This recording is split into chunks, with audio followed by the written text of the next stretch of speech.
Территориальные споры после 2020-го остро сидят в националистических головах, в том числе и литовских. Зафиксированы и акты нападения на точки бизнеса обосновавшихся беглых. Ранее в Литве на мосту одни активисты вывесили плакат «Вильнюс для всех», но пришли другие и плакат частично заменили. Вышла надпись «Литва для литовцев». Беглые тоже подчеркивают, число недовольных их нахождением в Литве растет. Да, есть достаточно большой сегмент литовского общества, который имеет либо негативное, либо скорее негативное отношение к гражданам Беларуси, к белорусам в целом.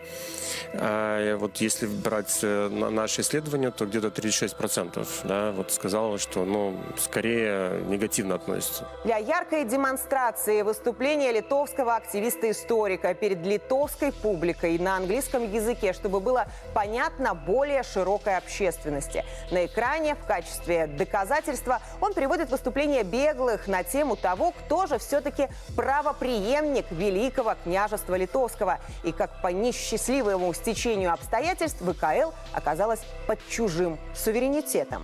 Після Першої світової війни нашим сусідам удалося здобути і утримати незалежну державу і перетягнути на себе ковдру, присвоїть усю історію Великого князства Литовського, у тим ліку назви Литва і литовці. Гучить, наприклад, в документах литовець, литвин, литовський. У 90% навіть більше договорки йде про жихара Мінська, про жихара України, про жихара Києва.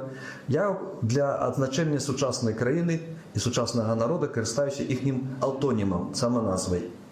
Литова, литовіси.